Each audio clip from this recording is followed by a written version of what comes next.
안녕하세요. 네, AWS 솔루션스 아키텍트 최초로입니다. 네, 이제 바로 시작을 할게요. 네, 오늘 여러분들에게 전달드린 내용은 다음과 같습니다. 네, 먼저 AWS 람다에 대해서 기본적인 이해에 대해서 말씀드릴 거고요. 네, 그리고 나서 AWS 서버리스 어플리케이션 모델, 서버리스 어플리케이션에 대한 개발 프레임워크이죠. 네, AWS 샘에 대해서 말씀드릴 겁니다. 그리고 이제 람다 하면은 우리가 콜드 스타트 문제들을 잘 이해하면은 좀 더 활용하기가 좋아요. 네, 그래서 콜드 스타트에 대해서 말씀드릴 거고요. 그리고 AWS로 이제 스케일링하는 방법들, 어떻게 스케일링이 되고 스케일링을 잘 하기 위해서는 이제 어떤 것들이 필요한지 말씀드릴 겁니다. 그리고 또 기타 람다 사용에 관련된 기차 피처들 말씀드릴 거고요. 네, 그리고 람다를 사용해서 배포하는 방법에 대해서 네, 전달드립니다.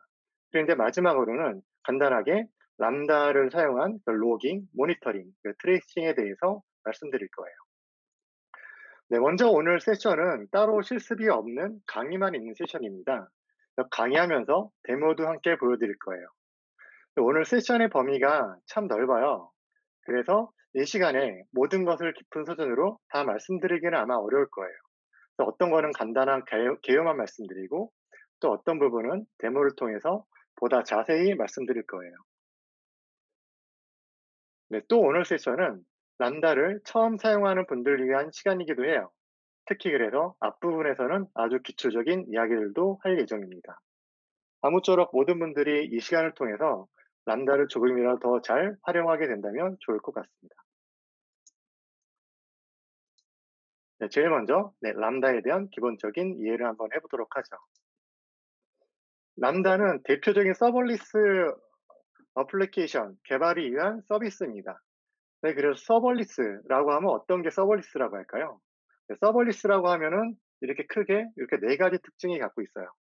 첫 번째는 인프라를 프로비저닝 하거나 관리할 필요가 없는 거죠. 뭔가 우리가 OS를 설치하거나 다른 패치를 하거나 이제 그럴 필요가 없습니다.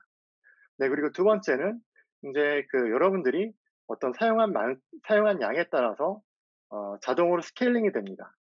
어떤 서버 단위로 스케일링 되는 게 아니고 실제 여러분들이 그 작업하는 그 단위들, 사용하는 단위에 따라서 스케일링이 돼요. 그리고 또 세 번째는 여러분들이 사용한 만큼만 비용을 지불합니다. 항상 이거를 뭐 켜놓는다고 항상 이거를 서버를 서비스를 내가 항상 정의하고 있다고 비용이 발생하는 건 아니에요.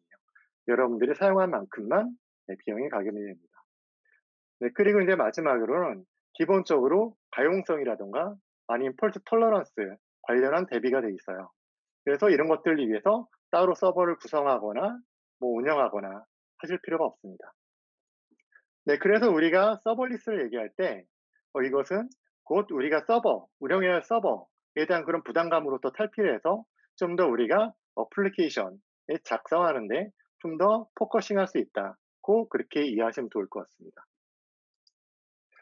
네, 그래서 AWS 람다는 이런 서버리스 어플리케이션을 개발하기 위한 대표적인 서비스예요. 그래서 어떤 이런 펑션 단위로 어플리케이션을 올리고 운영할 수 있게 하는 그런 서비스를 제공하고 있고요. 그리고 얘도 마찬가지로 이런 서버들을 프로비저닝하거나 관리할 필요가 없이 우리가 코드를 실행할 수가 있습니다. 그리고 또 비용도 마찬가지로 우리가 EC2 같은 경우에는 서버를 생성해 놓으면 우리가 사용하지 않아도 비용이 나가잖아요. 람다 같은 경우에는 여러분들이 실제 사용한 만큼만, 호출한 만큼만 이렇게 비용이 가금이 됩니다. 그리고 또 여러분들이 작성한 코드, 어플리케이션은 높은 가용성을 갖게 됩니다. 이런 복잡한 그런 높은 가용성 구성을 위해서 뭐 추가적인 구성을 가져갈 필요가 없어요. 그리고 또 사용량에 따라서 자동으로 확장이 됩니다. 네, 그리고 람다는 이런 서비스들을 기본적으로 제공하고 있어요. 네, 제일 먼저 로드 밸런싱을 자동으로 해줍니다. 따로 우리가 구상하지 않아도요. 동시에 이제 여러 요청들이 처리가 되면은 앞에서 자동적으로 로드 밸런싱을 해줘서 이런 어떤 동시 처리에 대해서 대비를 해주고요. 그리고 어떤 사용량에 따라서 자동적으로 스케일링이 돼요. 그리고 또 이제 어플리케이션이 동작하다가 뭔가 에러 같은 게 발생이 됐을 때 뭐 이런 것들을 자동으로 핸들링하는 이런 페일리어 핸들링 기능들이 있고요. 그리고 보안적으로도 이 독립된 영역에 이 서비스가 동작해서 좀 더 보안적으로도 그 아이솔레이션된 그런 특징을 또 갖습니다. 그리고 또 OS라든가 패치라든가 그런 것들을 여러분들이 직접 관리할 필요가 없어요. 이것들은 다 저희가 이 안에서 필요한 그런 패치 작업들을 모두 다 하고 있습니다. 네, 그럼 우리가 서블리스 어플리케이션을 이용할 때 가장 많이 사용하는 서비스가 이 AWS 람다인데요. 이 람다는 이런 펑션 서비스를 제공하고 있습니다. 그럼 우리가 이런 펑션을 작성할 때 어떤 언어로 작성할까요? 네, 우리 람다에서는 뭐 노드, 파이썬, 자바, C# 고 등등의 여러 가지 언어들을 선택해서 코드를 작성할 수 있어요. 그리고 또 저희가 기본적으로 제공하지 않는 그런 언어라고 하더라도 여러분들이 직접 이런 런타임 환경을 구성해서 람다 서비스를 구성할 수가 있습니다. 네, 그럼 이제 이 람다 함수는 이런 이벤트 소스에 의해서 호출이 되게 돼요. 어떤 데이터가 변경이 되었을 때, 또는 이제 어떤 엔드포인트로 요청이 들어왔을 때, 그리고 또 어떤 리소스의 상태가 변경됐을 때, 뭐 그럴 때 트리거링 돼서 이 람다 함수를 호출하도록 할 수 있습니다. 그리고 또 이런 람다 함수는 안에서 비즈니스 로직을 작성을 하면서 여러 가지 이런 AWS 서비스들과 그리고 이런 익스터널 서비스들하고 같이 콜라보레이션 하면서 운영하게 돼요. 네, 코드로 그렇게 작성하면 되겠죠. 네, 그래서 이런 식으로 우리는 람다 어플리케이션을 작성하게 돼 있습니다. 네, 그러면 함수는 어떤 형태를 작성하고 어떤 특징을 갖는지 조금 더 알아보겠습니다. 네, 먼저 람다 함수는 기본적으로 이 핸들러 함수를 갖고 있어요. 람다 호출 시에 실행되는 그런 함수예요. 그래서 하나의 람다당 하나의 핸들러 함수를 무조건 정의를 해야 됩니다. 이 핸들러 함수에는 두 개의 파라미터가 있어요. 첫 번째는 이벤트 오브젝트고요. 두 번째는 컨텍스트 오브젝트입니다. 네, 그래서 이벤트 오브젝트는 람다 호출 시에 전달되는 그런 데이터라고 보시면 돼요. 예를 들어서 API 게이트를 통해서 요청이 들어왔다라고 하면 그 요청을 통해 전달되는 뭐 그런 어떤 데이터겠고요. 만약에 S3에서 파일이 변경됐을 때 뭐 전달되는 그런 이벤트다라고 했을 때는 그런 어떤 그 S3 파일에 대한 그런 정보를 담고 있는 이벤트 객체라고 그렇게 이해하시면 됩니다. 그래서 이 이벤트 객체의 어떤 내부 구조는 전달되는 그런 어떤 트리거의 종류에 따라서 다 다르게 되죠. 그리고 두 번째 파라미터는 컨텍스트 객체예요. 네, 컨텍스트 객체는 이 람다에 대한 이 런타임 관련 정보들을 갖고 있어요. 그래서 뭐 리퀘스트 아이라든가 로그 그룹이라든가 뭐 등등의 이런 환경 관련된 정보들을 갖고 있습니다. 그래서 여기 녹색 박스 안에 보시면은 가장 대표적인 가장 심플한 그런 람다 함수의 형태를 이렇게 보여주고 있어요. 하나의 핸들러 함수를 정의하고 있고, 그리고 이벤트 객체하고 컨텍스트 객체를 이렇게 갖고 있죠. 네, 그리고 요렇게 요 안에다가 이제 여러분들은 비즈니스 로직을 작성해서 네, 작성하실 수 있습니다. 네, 그러면 이 람다 함수가 어떻게 동작하는지 좀 더 자세히 한번 살펴볼게요. 네, 람다 함수의 실행 모델에 대해서 말씀드릴 건데요. 하나의 람다 함수는 하나의 실행 환경 안에서 실행을 하게 돼요. 네, 그래서 처음에 이제 어떤 요청이 처음에 들어오면은 이런 하나의 실행 환경이 구성이 되게 되고요. 그리고 이제 이 안에서 실행 환경이 구성돼서 이 안에서 이제 이런 어플리케이션 함수 호출이 끝나면은 이제 종료가 되죠. 그리고 나서 또 한 번 그다음 요청이 왔다라고 하면은 이런 같은 그런 실행 환경 안에서 다시 한번 그 핸들러 함수를 호출해서 인제 그런 비즈니스를 수행을 하게 됩니다. 그래서 동시 호출은 분리된 실행 환경을 가져요. 그래서 처음에 이런 실행 환경 A가 실행 중에 그다음 어떤 또 다른 요청이 들어오잖아요. 그럼 인제 람다는 또 하나의 실행 환경을 실행합니다. 그래서 현재 두 개의 실행 환경이 있는 상태죠. 그리고 또 B가 시작되자마자 그다음에 또 다른 요청이 들어왔어요, 끝나기 전에. 그럼 인제 또 하나 이런 새로운 이런 실행 환경이 떠서 이렇게 동시 처리되는 것에 따라서 각각 다른 분리된 이런 실행 환경을 갖습니다. 네, 그리고 이런 실행 환경이 이렇게 끝났을 때 인제 그다음에 또 요청이 들어오면은 인제 앞에서 있던 그 실행 환경을 재사용하게 되죠. 근데 이때 재사용할 때 인제 이 실행 환경을 초기화해 주는 그런 코드들에 대해서는 이 실행 환경이 처음 만들어질 때 한 번만 실행이 돼요. 그러니까 즉 이 실행 환경을 재사용해서 처리되는 그 두 번째 함수 내에서는 이런 초기화 작업 같은 것들이 이 안에서 다시 이루어지지 않습니다. 그래서 좀 더 빠른 그런 성능을 갖고 실행이 되게 돼요. 그럼 요거에 대해서 조금 더 구체적으로 말씀을 드릴게요. 네, 지금 이 코드 예제를 한번 보죠.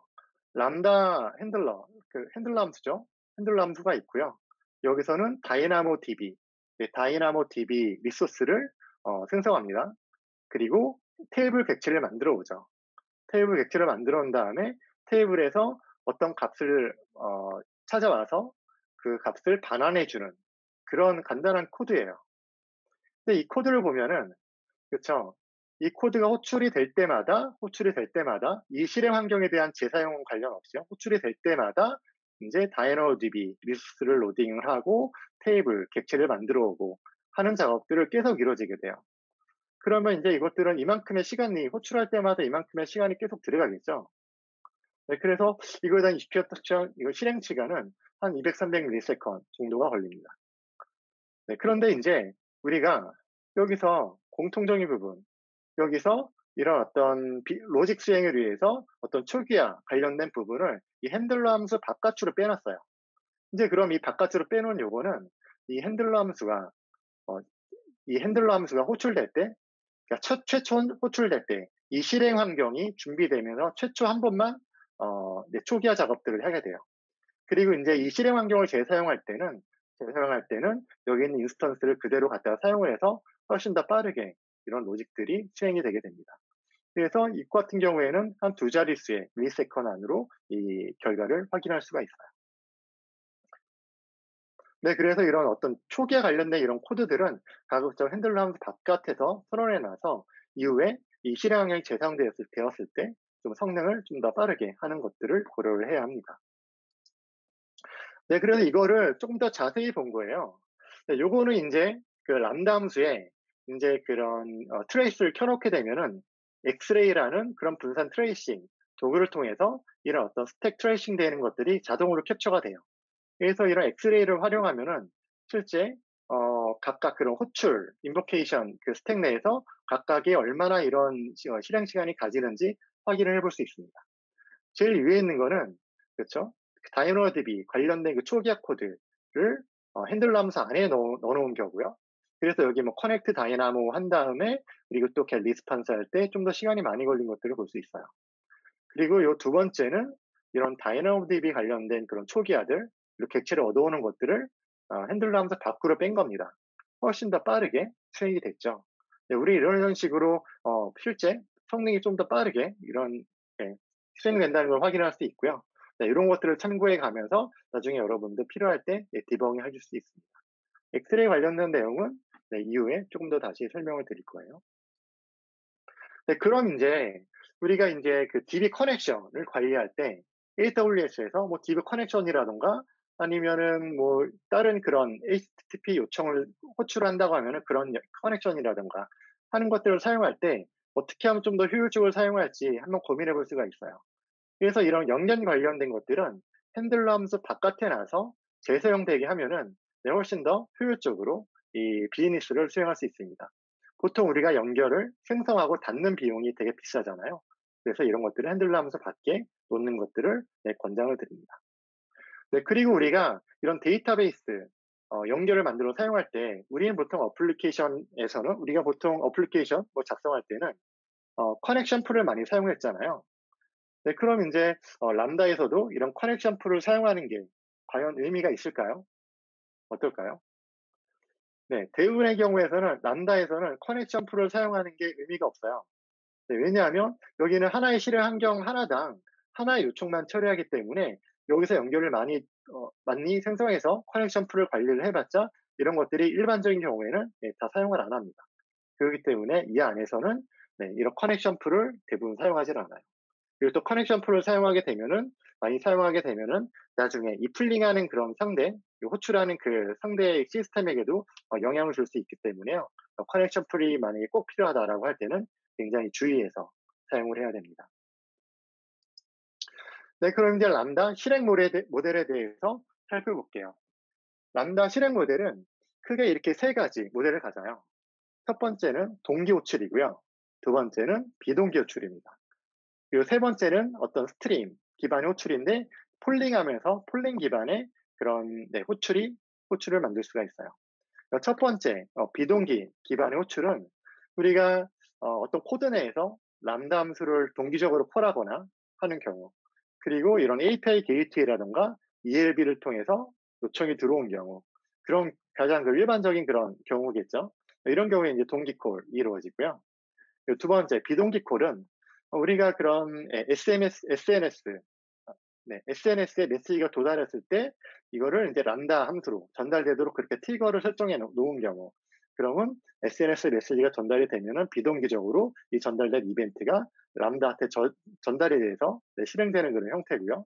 그리고 또 S3에 뭐 객체가 생성되었을 때 이런 생성된 이벤트가 만들어져서 비동기적으로 람다한테 전달이 돼서 사용이 되게 됩니다.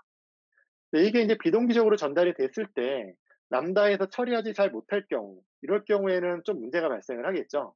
여기서 비동기적으로 던졌는데 이 람다에서는 처리하지 못했어요. 이런 경우에는 이것들을 잘 핸들링을 해줘야 돼요.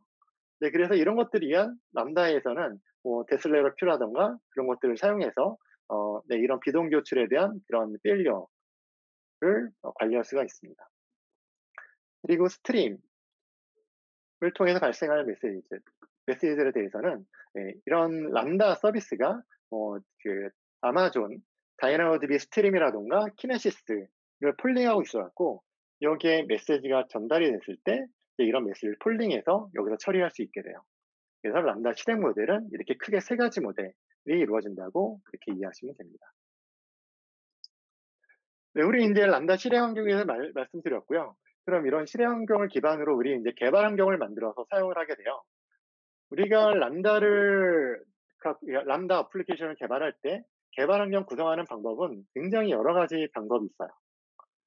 가장 심플하게는 이런 AWS 콘솔, 람다 콘솔을 사용하는 그런 방법이 있고요. 그리고 우리는 이런 콘솔만으로는 좀 부족해. 우리는 여러 사람들과 콜라보레이션 하기 때문에 이런 소스 저장소도 사용을 해야 되고, 그리고 뭐 인텔리제이 같은 IDE를 사용해서 우리 개발의 생산성도 높이고 싶고, 그리고 우리는 조금 더 복잡한 그런 배포 모델을 가져가고 싶고 할 때는 이제 이거 나름대로의 개발 환경들을 여러 가지 방법으로 구성을 할 수 있습니다.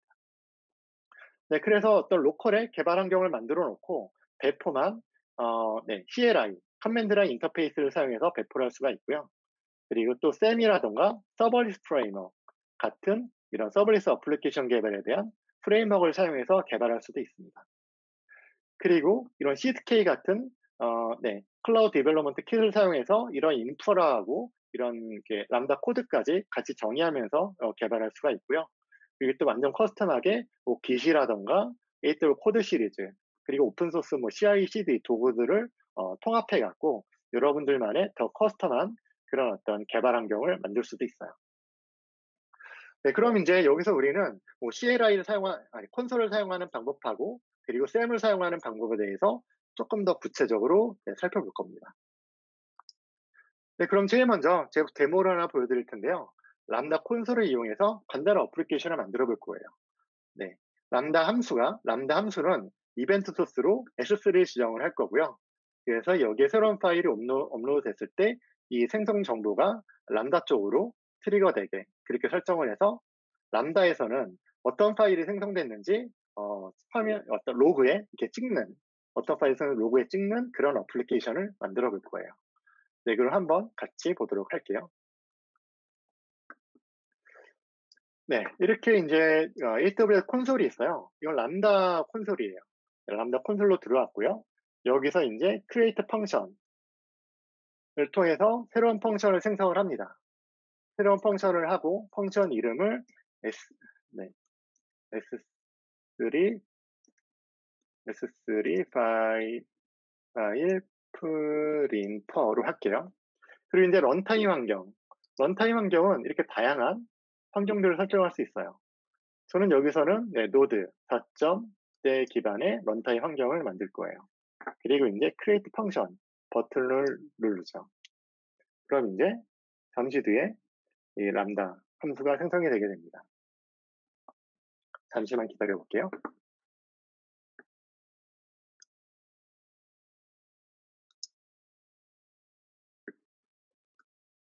네, 이렇게 이제 람다 함수가 생성이 되게 됐어요.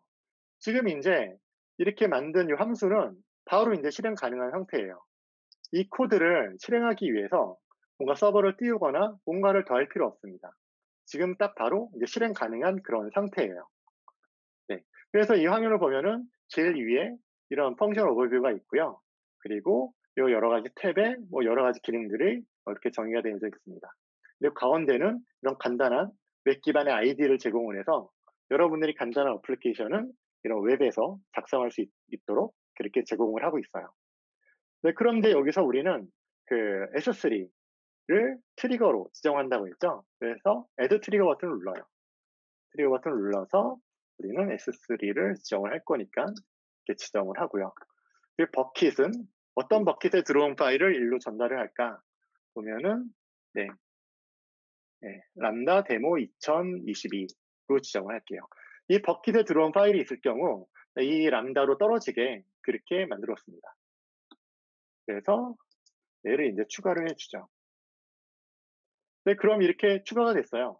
이 함수에 트리거로 S3가 이제 설정이 되어져 있습니다. 그럼 이제 코드 내에서 이제 저게 트리거 됐을 때 올라왔을 때 이제 로그를 찍도록 그렇게 코드를 작성할 거예요. 툴에 로그에 네, 여기서 이제 제이슨의 스트링 파일 할 때 요 이벤트 객체를 화면에 찍어 볼게요. 네, 이렇게 찍었습니다. 네, 배포를 하고 그리고 나서 이제 제가 S3에다가 파일을 한번 올려보겠습니다. 네, 탭으로 이동을 해갖고요. 제가 네, 이것으로 네, 지정했죠. 트리거를 파일을 하나 업로드 해볼게요. 새로운 파일을 이렇게 첫 번째 파일을 업로드를 하고요. 네, 업로드가 됐고 업로드가 됐죠. 파일 하나를 또 업로드를 해볼게요. 두 번째 파일이 업로드가 되어 이렇게 업로드를 합니다. 이렇게 이제 두 개의 파일이 업로드가 됐어요. 그럼 이제 저는 이거를 화면에 출력하는 이가 들어왔을 때 이벤트 객체가 들어와서 결과가 떨어지고 이거를 이제 로그로 출력하는 이 코드를 작성을 했죠. 네, 그런데 저거는 우리가 이 안에서 확인이 가능합니다. 네, 클라우드 와치의 로고스 보면은 해당 함수에 대해서 이런 로그 그룹이 만들어져요. 출력을 해보면은 네, 여기 이제 이런 이벤트 객체가 이렇게 떨어졌죠. 제가 그 코드를 통해서 화면에 출력한 그런 이벤트 객체예요.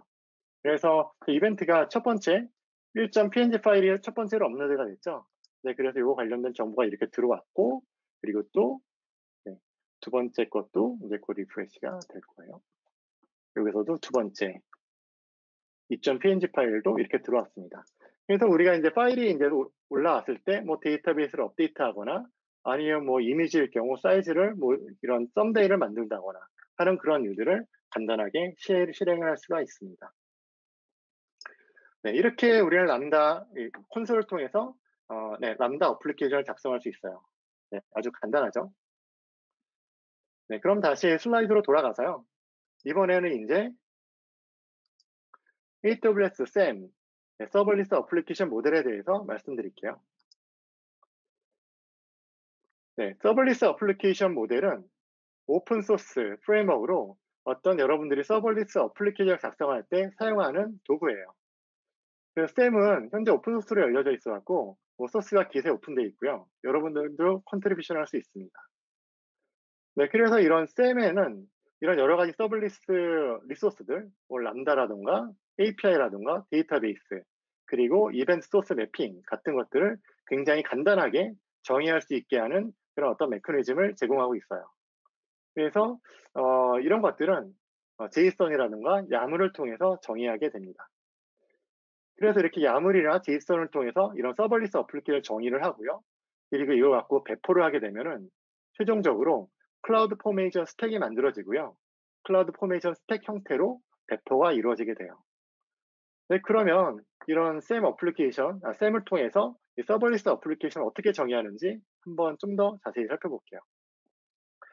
네, 이런 SAM 템플릿은 이런 식으로 작성을 하게 됩니다. 위에서부터 살펴볼게요. 네, 첫 번째로 이런 getProducts라는 첫 번째 펑션, 람다 펑션을 이렇게 정의를 합니다. 이 람다 펑션을 정의를 했고요. 얘는 현재 이 셈 템플릿이 있는 곳에서 소스 디렉토리 아래 인덱스 파일 안에 getProduct라는 핸들러 함수를 갖는다고 되어 있어요. 그리고 얘는 Node.js 14 기반의 런타임 환경을 갖습니다. 그리고 또 얘는 어떤 다이너모DB를 호출하기 위해서 이런 리드 폴리시를 설정을 했어요.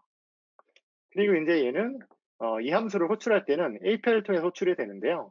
이 패스는 이 패스를 통해서 호출이 된다고 합니다. 이 패스를 통해서 이제 그 get 메소드로 호출이 되면은 이제 이 람다가 호출이 되는 거죠. 지금 거의 20라인 남짓됐는데요. 여기에는 람다 함수 그리고 IAMRole, API 게이트웨이, DB 테이블까지 굉장히 많은 것들을 정의하고 있어요.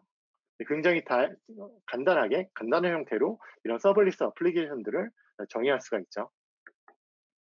네, 우리는 이 셈 템플릿은 이 셈 CLI를 통해서 이제 배포하고 작업하고 개발하고 테스트하고 하게 됩니다. 그래서 우리는 셈 CLI를 통해서 이런 로컬 기반의 개발 테스팅을 할 수 있고요. 그리고 또 테스팅을 위해서 어떤 목 이벤트 같은 것도 만들어서 이 펑션을 호출하면서 테스트를 해볼 수가 있어요. 그리고 또 로컬 템플릿을 블레이데이션 해볼 수가 있고요. 그리고 또 얘는 로컬에서 이런 API 게이트와 통합된 형태로 이제 그 컨테이너가 거져서 실행하고 테스트 해볼 수가 있습니다. 네, 셈 CLI는 이런 어떤 커맨드들을 제공을 해요. 먼저 셈 init은 여러분들이 처음으로 서버리스 어플리케이션을 정의할 때 사용하는 거예요. 셈 빌드는 이제 그 디펜던시들, 이 어플리케이션 사용하는 그런 여러 가지 익스터널 라이브러리라던가 그런 것들을 설치를 하고 배포하기 좋은 형태대로 그렇게 빌드를 해놓는 겁니다. 그리고 셈 디플로이 명령을 날렸을 때는 실제 이게 클라우드 포메이션으로 변환이 돼서 배포가 되게 되는 거고요. 그리고 셈 로컬은 여러 가지 이런 로컬에서 작업을 할 때, 테스트하고 그럴 때 유용한 그런 어떤 기능들을 제공을 하고 있어요. 이 내용은 다음 슬라이드에 좀 더 자세히 살펴보고요. 그리고 또 로컬에서 원격 함수에 있는 그런 로고들도 볼 수가 있습니다. 우리가 서버 들어가서 로고들을 볼 때 테일링 걸어놓고 보잖아요. 그거와 마찬가지로 내 로컬에서 원격에 배포한 그런 로고들을 테일링 같은 거 걸어놓고 볼 수 있는 그런 기능을 제공하고 있어요. 그리고 셈 패키지는 이 셈 어플리케이션을 패키징하는 그런 기능이고요. 그럼 이제 셈 로컬에 대해서 조금 더 자세히 한번 알아볼게요. 셈 CLI를 사용해서 이런 어떤 방식으로 로컬에서 테스팅을 해볼 수가 있습니다. 제일 먼저 셈 로컬 인버크 스타트 API를 호출을 하면요. 내가 지금 설정한 그런 서버리스 어플리케이션, 람다, API 게이트웨이 이런 것들이요. 로컬에서 도커 형태로 구워져서 실행이 되게 돼요. 그래서 로컬에서 이렇게 띄워놓고 여러 가지 그런 어떤 통합 테스트 관련된 것들을 로컬에서 해볼 수가 있습니다. 그리고 이제 로컬에서 이렇게 서버 자체를 서버리스 어플리케이션 전체를 이 API를 실행해서 해볼 수도 있지만 간단하게 이렇게 함수를 호출해서 테스트를 해볼 수도 있어요. 그럴 때는 내가 사전에 이런 이벤트 객체를 미리 정의해 놓고 이런 이벤트 객체를 갖고 함수를 호출하면서 테스트를 해볼 수가 있습니다. 근데 이제 또 우리가 이런 어떤 함수를 테스트할 때 이벤트 객체의 구조가 굉장히 좀 복잡하잖아요. 그때 이제 템플릿이 있으면 좋겠죠. 그래서 이 generate 이벤트 명령으로 템플릿을 생성을 합니다. 네. 요거에 관련된 내용은 제가 뒤에서 데모를 통해서 좀 더 자세히 말씀드릴 거예요. 네, 그럼 이제 여러분들한테 데모를 보여드릴 텐데요. 셈을 통해서 서버리스 어플리케이션을 정의하고 그리고 이제 테스트하고 배포는 어떻게 하는지 간단하게 제가 데모를 보여드리도록 하겠습니다. 네, 제일 먼저 우린 제 로컬에 이런 셈 CLI가 지금 설치가 돼 있어요. 그래서 어플리케이션을 실행하기 위해서 셈 init 명령을 사용을 하고요. 그래서 템플릿을 통해서 저는 만들 거고요. 그리고 우리는 배포할 때 집 형태로 만들어서 S3로 배포할 거예요. 얘를 이미지 형태로 구워서 컨테이너 형태로 배포도 할 수 있습니다. 그래서 저는 언어는 요번에는 저는 파이썬을 한번 사용해 볼게요. 파이썬 3.8을 런타임으로 사용할 거고요. 크랙트 네임은 쌤 메모. 우린 결국에 메모 앱을 만들 거예요. 메모 데모로 할게요.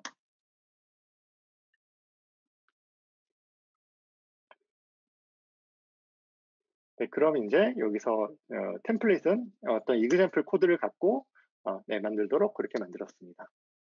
네, 이제 저는 이렇게 이제 제가 쌤 이를 통해서 어플리케이션 생성이 되면은 네, 이 디렉토리가 만들어지면서 네, 이런 프로젝트 구조가 자동적으로 생성이 돼요. 그럼 저는 여기서 이제 개발 작업을 한번 해볼게요. 네. 저는 VC 코드를 통해서, 비주얼 스튜디오 코드를 통해서 저는 코드를 작성을 할 겁니다. 왜냐하면 이게 좀 더 사용하기 좋거든요. 네. 여기서 저는 이렇게 이제 프로젝트 환경이 만들어졌어요. 그럼 어떤 프로젝트 환경을 갖고 있는지 같이 한번 보도록 하겠습니다.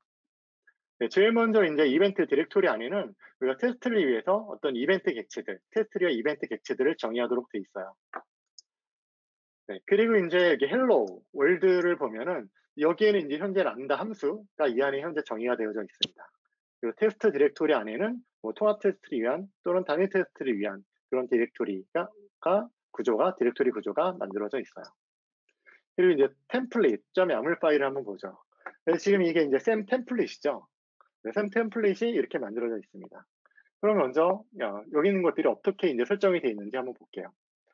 글로벌 컴퓨테이션이에요. 글로벌 설정에서 타임아웃, 전체 이 안에서 정의하는 그런 모든 펑션에 대한 람다운의 타임아웃을 3초로 되어 있고요. 그리고 이 안에는 현재 hello world 펑션이 정의되어 있습니다. 얘는 람다 함수고요.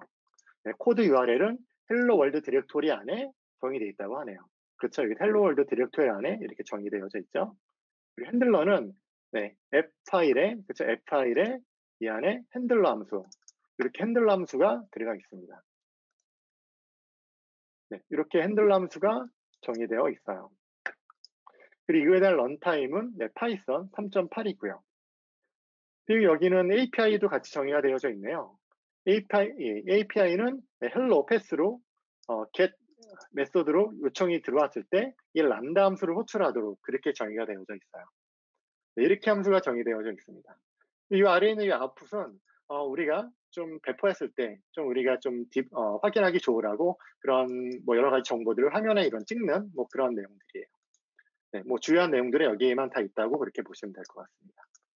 그럼 이제 한번 앱 파일이 어떻게 만들어져 있는지, 어떤 코드로 구성이 되어 있는지 한번 볼게요. 네, 여기는 이제 이렇게 기본 어플리케이션 정의가 되어져 있고요.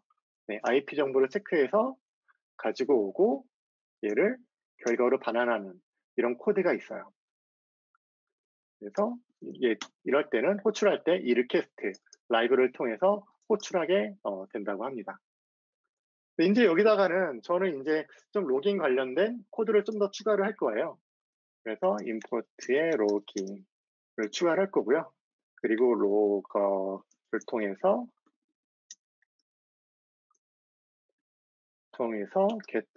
로거를 하고, 그리고 레벨을 하는데 디버그 레벨로 지정을 할게요. 레벨로 지정을 했고요.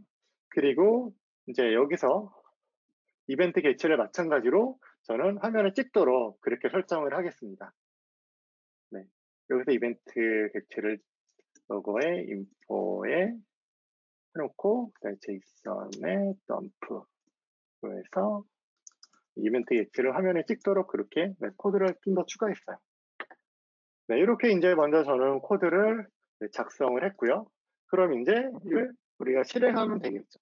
실행하면은 이걸 받아다가 결국 리턴해주는 그런 어플리케이션이 실행됩니다.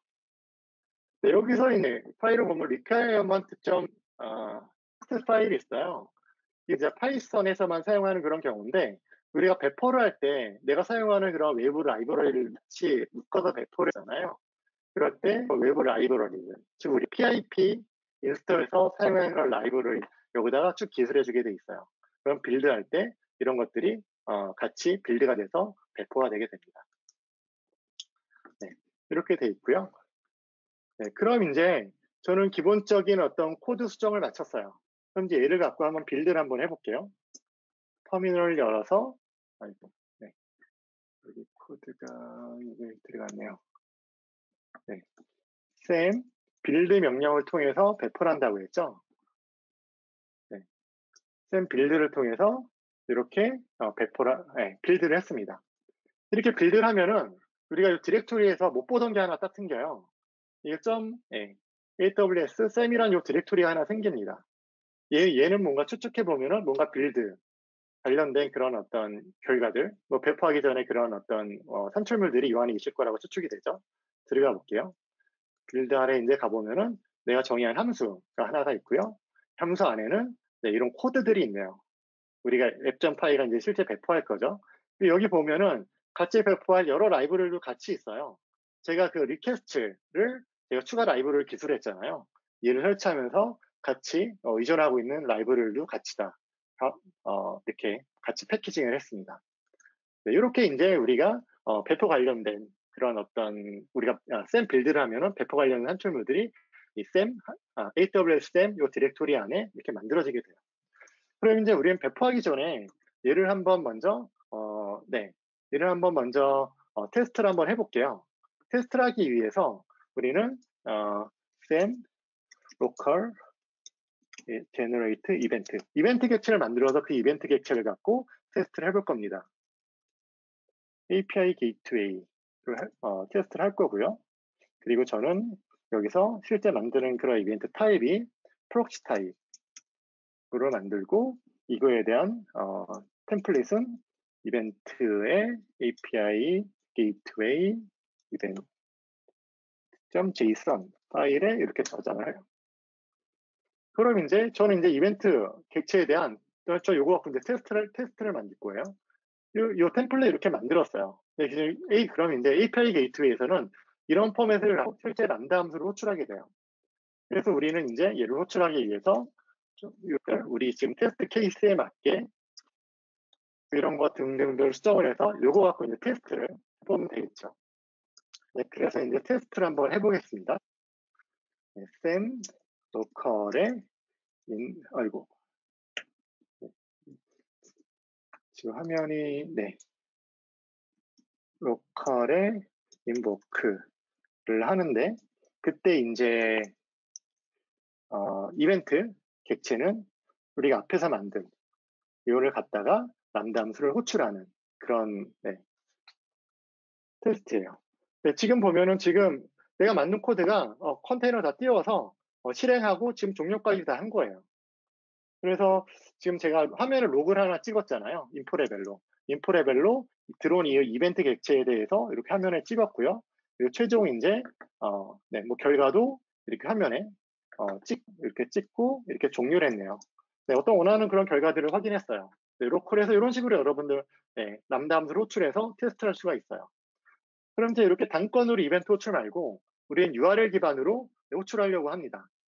그럴 때는 우리는 쌤 로컬 스타트 좀 딜레이가 좀 있네요. API를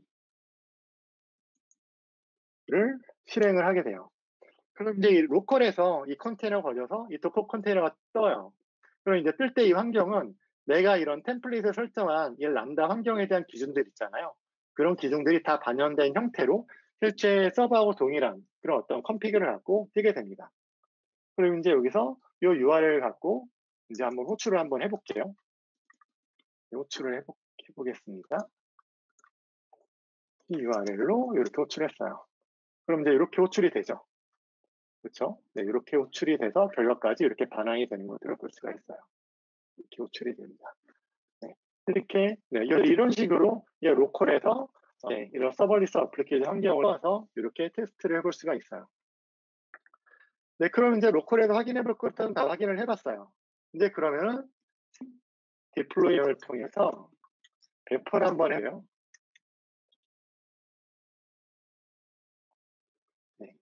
이름은 쌤 메모의 데모로 할 거고요. 리전을 이렇게 잡고 롤은 생성하고 그리고 난 권한 설정 안 했고요. 그리고 아큐멘트를 컨피그레이션 파일에 넣을 거냐, 네, 얘를 하고 그 파일 이름은 이걸로 할 거냐, 네, 환경은 디포트로 할 거냐라고 해서 저 파일을 만들었습니다. 이렇게 어떤 환경 설정 파일을 제가 지금 환경 설정에 대한 걸 지정을 했는데요. 이걸 설정을 하면 이렇게 senconfig.toml 파일이 만들어져요. 네, 얘는 이제 어떤 것들을 하는지 잠시 뒤에 같이 살펴볼 거예요.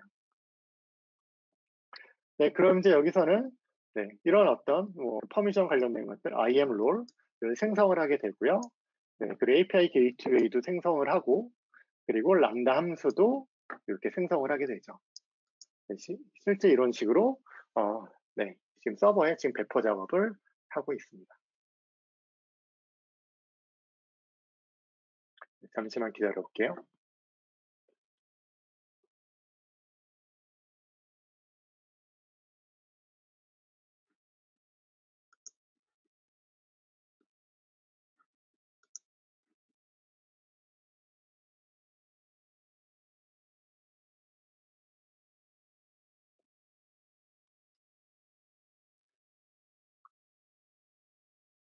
네, 이렇게 지금 현재 서버 실행이 마쳤어요. 그래서 제가 그 아웃풋으로 정의했던 그런 어떤 화면이 그런 출력물들이 이렇게 출력이 됐어요. 그래서 현재 이 URL은 이 URL로 호출이 가능합니다. 호출 한번 해볼까요? 해볼까요? 네. 이렇게 호출을 하면은 이제 이렇게 결과가 이렇게 떨어지죠. 그럼 실제 어떻게 배포됐는지 한번 콘솔로 가서 확인을 해볼게요. 어떻게 배포가 됐는지 한번 보도록 하겠습니다. 함수가는 실제 쌤 메모 데모에서 만든 이 함수가 이렇게 생성이 되었어요. 되었고요. 여기 보면은 트리거로 API 게이트웨이가 트리거로 이제 설정되어져 있습니다. A 게이트웨이 URL 아까 hello로 들어온 get 요청이 이 함수로 이렇게 전달이 되는 거죠. 우리가 작성했던 코드도 현재 지금 그대로 배포되어져 있고요. 그리고 우리가 설정한 라이브러리로 같이 다 배포되어져 있어요. 네, 이런 식으로 이제 화면에 배포가 되게 됩니다. 그럼 한번 클라우드 포메이션을 한번 가볼게요. 네, 클라우드 포메이션을 가보면은 이 새로운 스택이 방금 전에 이 새로운 스택이 배포가 됐습니다. 그래서 이 스택에서 생성한 그런 리소스들은 이런 것들, 우리가 만든 것들, 헬로 월드 펑션들, 이런 것들이 람다 펑션, API 게이트웨이 이런 것들이 같이 다 배포가 되었습니다. 네, 우리는 이런 형식으로 이 셀 커맨드를 사용해서 이렇게 만들고 어플리케이션을 배포할 수 있어요. 지금으로 아주 굉장히 간단한 그런 어플리케이션을 살펴봤는데요.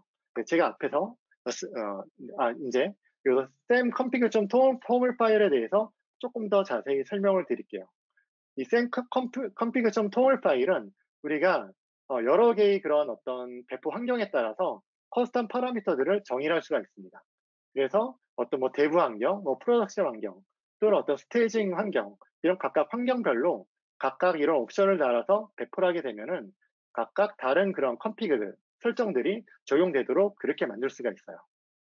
그럼 이제 쌤 config 파일은 어떻게 만드냐라고 보면은 이런 포맷을 가져요. 이런 꺽쇠 안에 환경 이름이 들어가게 되고요. 여기에 프로덕션, 데브, 스테이지, 그런 것들이 들어가게 돼 있죠.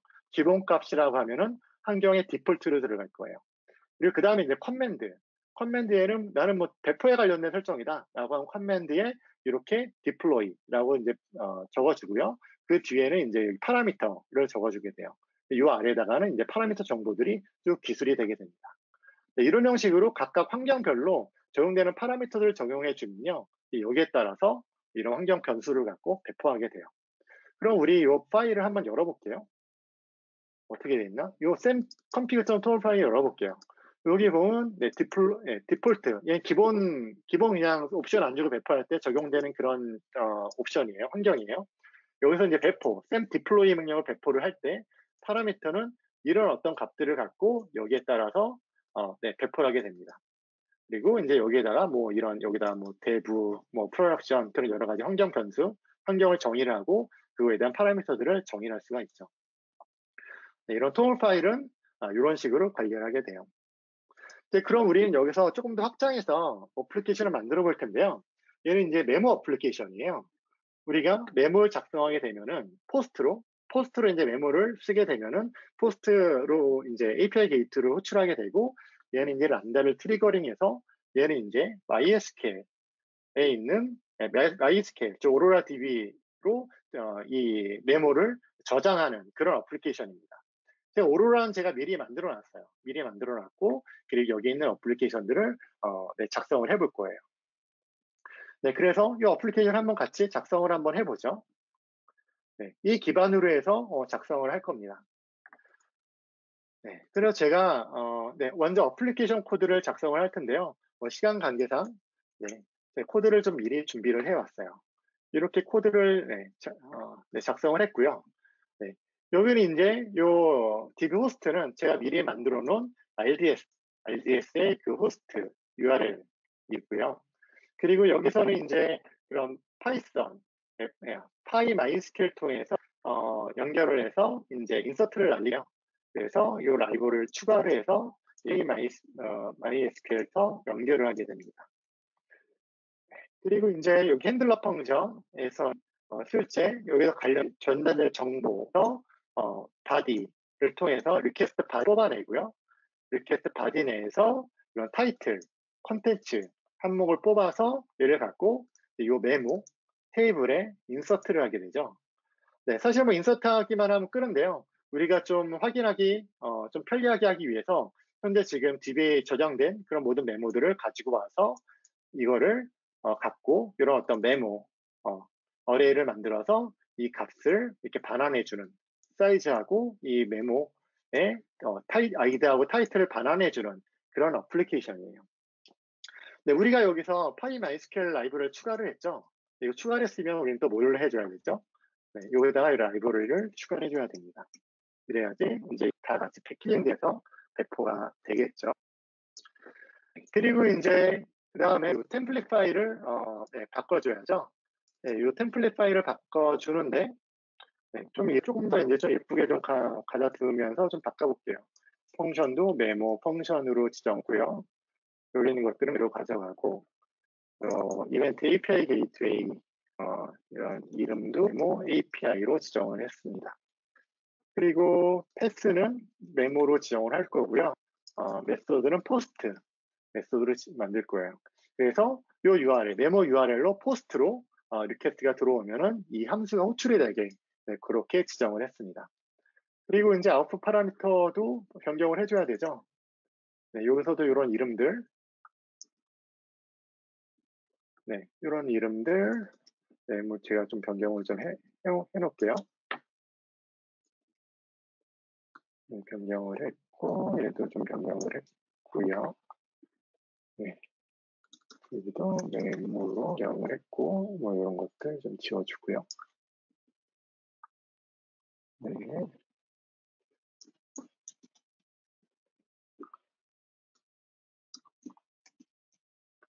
네, 이런 식으로 이제 제가 네, 여기 있는 것들을 좀 전체적으로 손을 좀 다시 봤습니다. 네, 손을 이렇게 다시 좀 봤고요. 그럼 이제 이거 갖고 배포를 해볼게요. 네, 이거 갖고 현재 배포를 이제 해볼 건데 여기에 또 고민거리가 하나가 또 있어요. 어떤 고민거리일까요? 네. 우리 이제 이 오로라에 이런 값들을 저장을 하게 되는데 우리가 이런 DB들을 프로덕션에서 올릴 때는 보안 등의 이슈로 인해서 우리 쪽 VPC 안에 서브넷, 그러니까 프라이빗 서브넷 안에 놓도록 그렇게 돼 있어요. 즉 우리 DB는 지금 프라이빗 서브넷 안에 있죠. 얘는 현재 퍼블릭하게 오픈되어 있지 않습니다. 근데 우리는 람다를 기본적으로 정의해서 올리면요. 얘는 독립된 이 람다들만 모여있는 람다 VPC 안에 뜨게 돼요. 즉 얘는 우리 VPC 안에도 없어요. 다른 VPC 안에 뜨게 돼요. 근데 지금 우리가 하고 싶은 거는 얘를 호출하게 하고 싶은 거잖아요. 여기 있는 그 엔드포인트 URL로 호출을 하고 싶은 겁니다. 이게 호출이 될까요? 네, 호출이 안 되죠. 서로 다른 VPC에 있으니까요. 얘를 찾아갈 방법이 없어요. 그럼 이제 우리는 뭘 해줘야 되냐?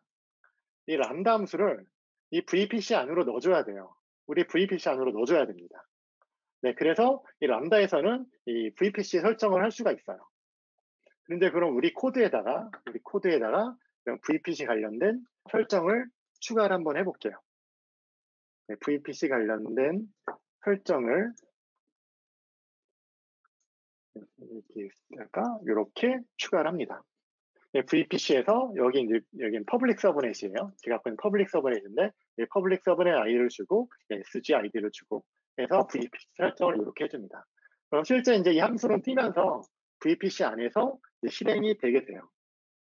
네, VPC 안에서 실행이 되게 됩니다. 네, 그럼 이제 배포를 위해서 필요한 것들은 네, 다 해준 것 같네요. 네, 그럼 이제 한번 배포를 한번 해볼까요? 여기서 stembuild하고 stemdb를 해보겠습니다.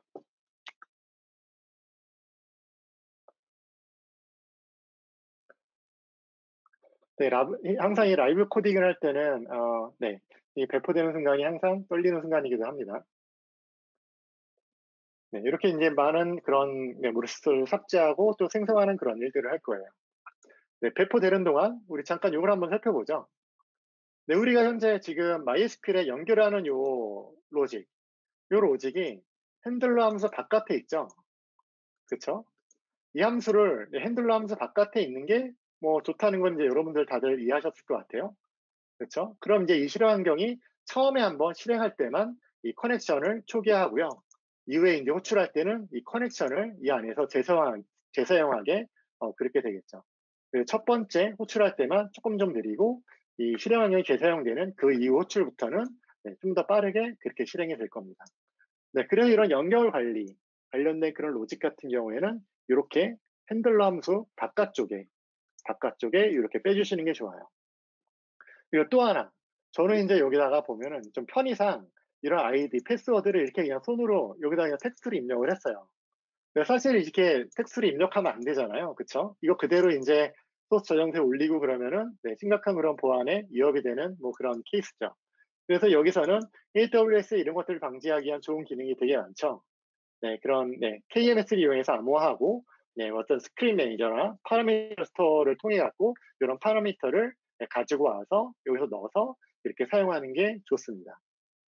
저는 그냥 편의상 이렇게 넣어서 사용을 했어요. 이제 지금 배포 작업들이 한창 이루어지고 있네요. 이렇게 이제 호출이 이렇게 이제 서버 구성이 끝났어요. 그럼 이제 저는 이거를 갖고 한번 호출을 한번 해볼게요. 이 URL을 갖고 포스트 메시지를 만들어서 날려보겠습니다.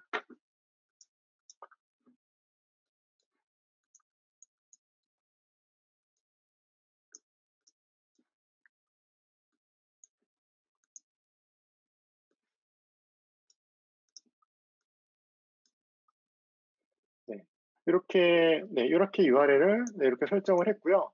여기서는 이제 이렇게 바디에다가 타이틀에 타이틀 5 제목하고 컨텐츠를 작성을 해서 즉 메모 내용을 작성을 해서 얘를 이제 호출하는 거죠. 호출하면 이렇게 저장이 되게 되죠. 또 한번 호출해 볼까요? 이렇게 저장이 돼서 그 최종 저장된 결과가 이렇게 반환이 되죠. 또 한번 호출하면 이렇게 반환이 되게 됩니다.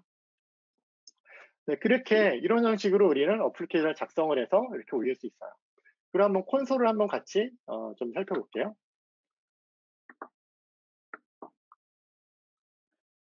여기서 메모 앱을 들어가 보면은 여기 보면 우리가 작성한 코드가 이렇게 올라가 있고요. 그리고 우리가 VPC 설정을 했죠. VPC 설정은 여기 VPC 설정하는 거 보면은 이런 식으로 이 람다 함수는 이 VPC 안에서 뜨도록 그렇게 현재 설정이 되어져 있습니다. 그런데 이렇게 이제 어플리케이션을 작성을 했는데요. 여기 이제 또 다른 고민이 있어요. 또 다른 고민이 있습니다, 여기. 잠시만요. 지금 제가 화면이 지금 좀 안 보이는데요. 다시 돌아왔네요. 여기 또 다른 고민이 있어요. 여기 MySQL, 오로라 DB죠. 오로라 DB가 이렇게 떠 있고요. 이제 어떤 동시 요청이 굉장히 많아져 갖고요. 한 2,000개, 한 1,000개 동시 요청이 있다고 해보죠. 1,000개 동시 요청이 있어서 람다 실행 환경이 1,000개가 떴어요. 그럼 이제 각각 다 연결을 다 물고 있죠. 1,000개 연결을 물고 있어요. 이게 가능할까요?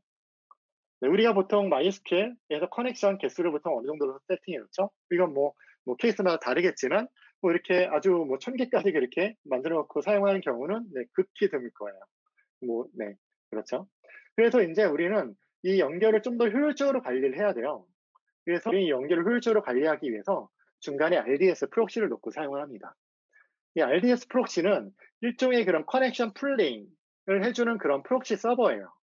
그래서 우리 람다 어플리케이션에 대해서는 이 RDS 프록시에 인제 붙고요. 이 RDS 프록시는 실제 우리의 그 데이터베이스를 바라보도록 돼 있어 갖고 이런 커넥션을 좀 더 효율적으로 관리할 수 있게 그렇게 해 줍니다.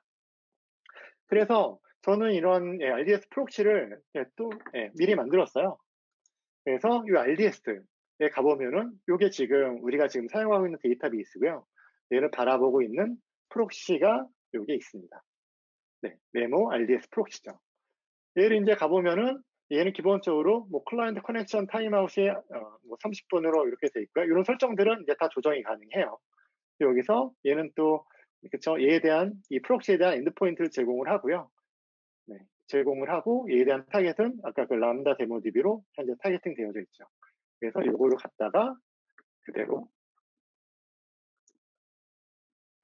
요 DB URL을 바꿔서 얘는 이제 RDS 프록시를 바라보도록 그렇게 작성을 하면은 인제 RDS 요 프록시에서 네.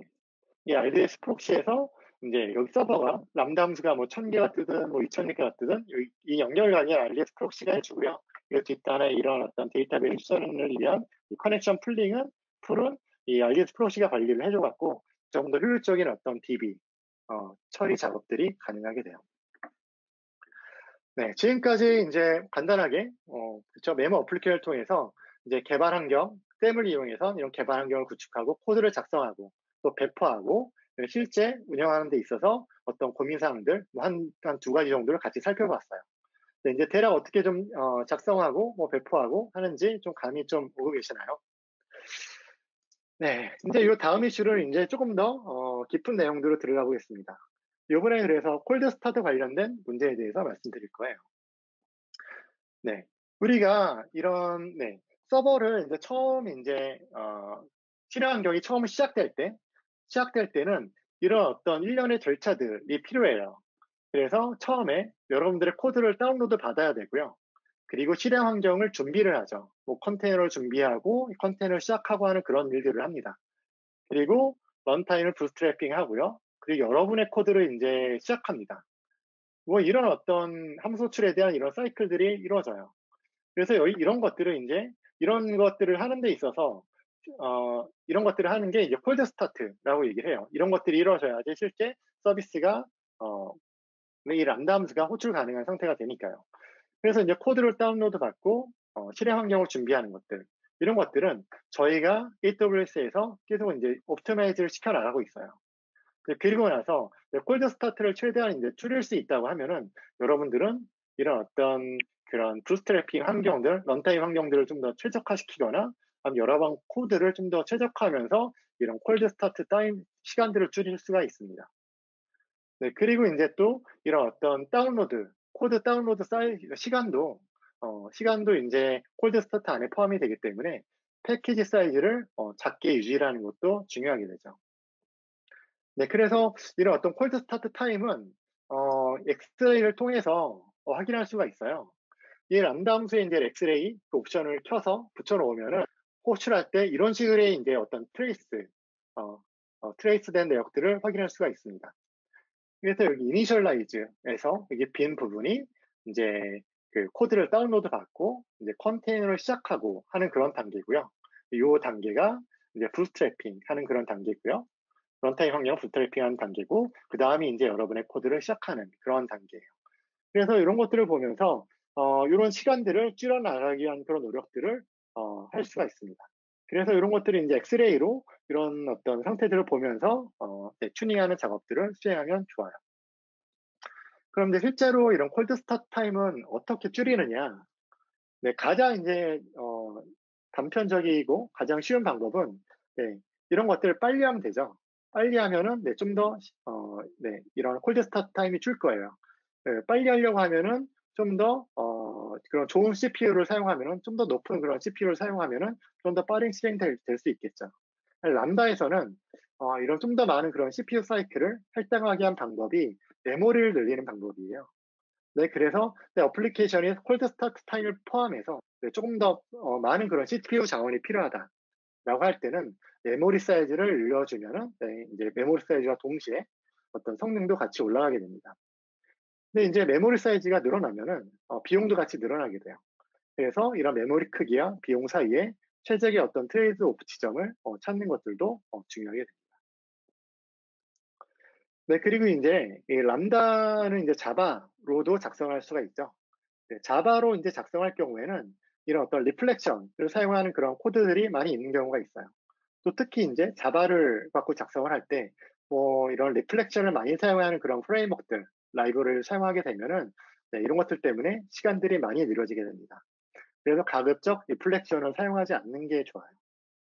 네, 어떤 분들이 이제 뭐 람다에서 뭐 스프링이나 하이버네이트 올려서 사용해도 되냐라고 묻는데, 네, 여기서 스프링이나 하이버네이트 올려서 사용할 수 있어요. 사용할 수 있는데, 근데 이제 이런 서버리스 어플리케이션을 사용할 때는 이런 스프링이라든가 하이버네이트 같은 것들은 지금 서버리스 어플리케이션을 운영하기 있어서 굉장히 최적화된 그런 형태는 아니에요. 네, 여기는 뭐 리플렉션도 많이 사용하고 이런 어떤 내부적으로 스테이트 풀한 그런 것들도 많이 사용을 하잖아요. 또 성능을 높이기 위해서. 네, 그런 것들을 이제 서버리스 어플리케이션 내에서 네, 이런 장점으로 오히려 단점으로 작용하는 경우가 많아갖고요. 네, 가급적 그런 좀 부담 있는 좀 무거운 라이브를 사용하지 않는 게 좋습니다. 네, 그래서 콜드 스타트 타임을 줄이기 위해서는요, 어떤 초기화 단계에서 초기화 단계를 어떻게 대처할 거냐라는 것들을 이제 고민을 해줘야 되고요. 자바 같은 경우에는 이제 리플렉션을 가급적 피해야 되고요. 그리고 패키지 사이즈는 작게 가져가서 코드를 다운로드 받거나 구성하는 시간을 좀 줄일 수 있도록 해야 되고요. 그리고 또 메모리 사이즈 크기를 선택하면서 같이 CPU 성능도 같이 올리거나 줄이거나 하는 게 필요합니다. 그리고 또 언어 관련된 건데요. 아무래도 환경을 준비하는 데 있어서 자바 같은 언어 조금 더 시간이 많이 걸리긴 해요. 다른 언어들에 비해서. 네, 그래서 뭐 파이썬이나 보통 뭐 타입스크립트 같은 경우는 굉장히 빠르게 이런 네, 그런 그 시작 시간을 작게 가져갈 수 있고요. 자바 같은 경우에는 좀 더 시간이 좀 더 많이 걸리긴 하는데 네, 이런 것들도 이제 최적화하면 한 몇백 밀리 세컨 내로 최적화할 수가 있습니다. 그리고 또 추가적으로 추리하는 방법이라고 하면은 네, 프로비전드 컨커런시를 사용하는 방법이 있어요. 네, 프로비전드 컨커런시는 요 다음에 곧 다시 네, 말씀을 드리겠습니다. 네. 그럼 이제 여기서 네, 스케일링 관련된 그런 얘기들을 한번 해볼게요. 네, 람다 스케일링 관련된 내용인데요. 네, 이 람다 스케일링에 대한 메커니즘을 이해해야지 뭔가 좀 그런 트래픽에 대해서 핸들링할 때 그런 어떻게 대처할 수 있는지, 어떻게 해야 되는지 그런 아이디어들을 많이 얻으실 수 있을 거예요. 네, 먼저 람다 함수의 스케일링은 이렇게 됩니다. 첫 번째로 이제 여러분의 첫 번째 함수가 첫 번째로 이제 호출이 되었을 때 이제 AWS 람다는 여러분들이 그 함수의 인스턴스를 생성을 하고요. 그래서 그 전달된 이벤트를 핸들러 함수에 전달을 해서 그걸 실행을 하게 되죠. 그리고 나서 이제 어떤 동시 요청들이 막 늘어나게 되죠. 동시 요청들이 막 늘어나게 됩니다. 네, 여기 요 회색이죠. 동시 요청들이 막 늘어나게 되는데 네, 이때는 같이 람다 함수의 실행확률도 굉장히 기하급수적으로 여기에 맞춰서 굉장히 빠르게 올라갈 수가 있어요. 이렇게 빠르게 올라가는데 버스트 리밋까지는 굉장히 빠르게 올라갑니다. 빠르게 올라가는 게 이 버스팅 되는 그런 스케일링 그 수치는 매 분당 500개씩, 매 분당 500개씩 스케일링이 돼요. 정말 빠르게 되는 거죠. 우리가 사실 500개의 그런 어떤 동시 호출이 500개라고 해도 이건 절대 작은 수치가 아니잖아요. 굉장히 큰 수치잖아요. 그래서 매 분마다 500개씩 이 버스팅 리밋까지 그렇게 스케일링이 되게 돼요. 이 버스팅 그 리밋은 우리 람다 그 쿼터 그 리밋 문서에 보면은 이제 현재 버스팅 리밋이 얼마인지 나와 있어요. 그래서 이 버스팅 리밋까지 올라가게 되고요. 버스팅 리밋까지 올라갔으면 그 이후에는 리니어하게 이렇게 스케일링이 됩니다. 근데 이게 리니어하게 스케일링이 되는데 만약에 이 스케일링이 되는 속도보다 동시 요청이 더 많이 들어오게 되면은 그때는 이제 스로틀링이 발생할 수가 있어요. 스로틀링이 발생할 수 있습니다. 그래서 이게 이제 요청이 들어올 때마다 들어올 때 이런 어떤 컨커런시 리밋까지 스케일링이 리니어하게 이제 이루어지면서 요청들을 처리하게 돼요. 이게 이제 컨커런시 리밋까지 스케일링이 됐는데 요청이 더 들어왔다. 동시 요청이 더 들어왔다라고 하면은 그 이유권은 다 스로틀링이 발생하게 되죠. 뭐 그럴 때는 컨커런시 리밋은 조정이 가능해요. 그래서 이거는 서포트 케이스 열어갖고 늘려달라고 하면 늘려줍니다. 네, 그리고 이제 이후에 요청들이 점점 떨어지죠. 요청들이 떨어지면서 이와 동시에 같이 인스턴스가 그대로 사라지진 않아요. 어느 정도 있다가 얘는 이제 더 이상 오지 않는구나 해서 일정 시간 텀을 두고 이제 회수를 하게 됩니다. 네, 그러면서 이제 리퀘스트 이렇게 빠지면서 여기보다 조금 더 느리게 인스턴스 개수는 이렇게 떨어지게 되죠. 네, 이렇게 되면서 람다 함수는 기본적으로 이런 스케일링 모델을 가지게 돼 있어요. 네, 어떤 식으로 이제 스케일링이 되는지 대략 좀 감이 오셨죠? 네, 우리가 이제 스케일링을 이제 컨트롤할 때 이런 프로비전드 컨커런시라든가 이런 리저브드 컨커런시를 사용을 하면은 우리가 좀 더 어떤 기민한 그런 어떤 설정을 통해서 다양한 상황에 대해서 안정적으로 대응할 수가 있습니다. 네, 이런 어떤 동시 처리 가능한 컨커런시는 리전별로 쿼터에 따라 달라요. 아마 한국은 제가 1000으로 알고 있는데요. 네, 그래서 이런 어떤 어카운트별로 이 리밋은 어카운트별로 설정이 되어 있고요. 여러 함수에서 이 리밋을 공통적으로 쉐어해서 사용을 합니다. 그래서 어떤 하나의 함수에 이런 어떤 컨커런시, 그러니까 동시성 수준을 보장하려고 할 때, 그럴 때는 이 리저블드 컨커런시를 설정을 해야 돼요. 그래서 이 리저블드 컨커런시는 그 함수에서만 사용할 수 있는 그런 풀을 생성을 해서요. 그 함수에 대한 그 동시 처리 개수를 보장을 하게 되는 거예요. 네, 여기서 설정한 리저블드 컨커런시는 다른 그런 함수에서 갖다 사용하지 못하게 돼요. 우리가 뭐 이런 경우도 한번 생각해 볼 수 있잖아요. 우리 그런 어카운트에는 이런 개발 환경하고 프로덕션 환경하고 같이 있어요. 그래서 지금 프로덕션 함수, 굉장히 중요한 그런 현재 운영 중인 그런 람다 함수인데요. 여기는 지금 현재 뭐 적절한 만큼 요청을 처리하고 있는데 우리가 이런 개발 함수를 뭐 성능 테스트 한다고요. 이제 엄청나게 이제 테스트를 하게 됩니다. 그럼 이제 이 어카운트에 걸린 그 동시성 처리 리밋은 이 테스트, 이 개발용 함수에서 다 쓰잖아요. 그래서 이거 다 쓰기 때문에 이제 그 프로덕션 함수에서는 스로틀링이 발생할 수 있어요. 그렇죠. 이제 그럴 때 이제 이 개발 함수에서 어느 정도 처리 가용한 용량을 보장하게 하기 위해서 이 함수에 대해서 리저브드 펑커시를 사용을 하고 다른 데서 아무리 사용해도 여기에 있는 이 프로덕션 함수에 있는 그런 컨커런시를 보장을 해야 돼라고 할 때 이 리저브드 컨커런시를 사용을 해요. 네, 그리고 우리가 람다 함수가 스케일 아웃 될 때 서비스 코드가 로딩, 초기화되는 시간, 그러니까 즉 다시 말해 얘기하면 콜드 스타트 시간에 영향을 갖겠죠. 네. 그래서 이제 처음으로 이제 스케일링 되면서 새로운 인스턴스가 투입이 되면서 이 새로운 인스턴스로 처음 요청이 왔을 때 이때 이제 콜드 스타트 시간에 영향을 받습니다.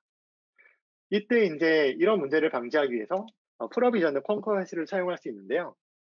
프로비전드 컨커런시는 동시 호출이 증가하기 전에 미리 동시성을 프로비저닝해서 일관된 레이턴시로 서비스 되도록 보장하는 그런 어떤 설정이에요. 그래서 프로비저닝 컨커런시는 스케일링이 되면서 어떤 서비스 레이턴시의 어떤 출렁임을 좀 방지하기 위해서 이 프로비저닝 컨커런시를 사용할 수가 있겠죠. 네, 그럼 조금 더 그림을 통해서 한번 좀 더 살펴볼게요. 네, 여긴 지금 현재 이 시점에서 프로비전드 컨커런시를 여기까지 설정했어요. 이만큼을 프로비전드 컨커런시를 설정해 놨습니다. 설정하면은 얘는 이제 버스팅 리밋까지 정말 빠르게 인스턴스 개수가 늘어나게 되고요. 그 이후로는 리니어하게 올라가서 이 프로비저널 컨커런시 개수만큼의 현재 인스턴스가 띄워져서 이제 서비스할 준비 상태에 있어요. 준비 상태예요. 이 안에서는 이런 어떤 요청들이 이렇게 들어오죠. 요청들이 들어오는 거에 대해서 처리하는 거에 대해서 뭐 특별히 이슈가 없습니다. 일관된 그런 레이턴시로 새로운 그런 뭐 요청들이 들어옴에 따라서 어떤 그 일관된 레이턴시를 갖고 서비스 가능해요. 여기서 보면은 이제 리퀘스트가 갑자기 급격히 상승하잖아요. 그래도 우리는 이미 이만큼을 프로비저닝 해놨기 때문에 모두 다 안정적으로 처리 가능합니다.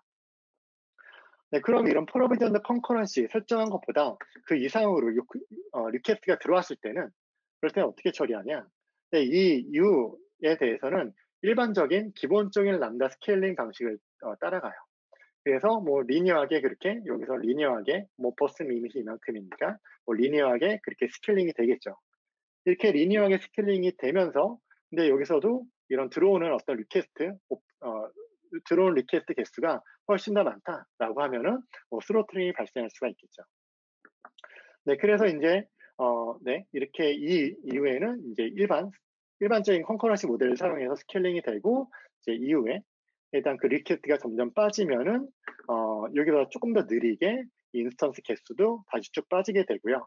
그리고 리퀘스트 개수가 좀 많이 빠진다고 하더라도 네, 이 프로비전드 컨커런시만큼의 그런 인스턴스 개수는 계속 유지하면서 여기까지는 언제든지 그 빠르게 서비스할 수 있는 상태를 유지를 하게 됩니다. 네, 우리는 이렇게 프로비전드 컨커런시를 적용해서 사용할 수가 있어요. 네, 그리고 이제 리저브드 컨커런시인데요. 네, 여기는 보면 네, 프로덕션 함수가 있잖아요. 프로덕션 함수가 있고 개발 함수가 있고 뭐 굉장히 다른 여러 가지 함수가 있어요.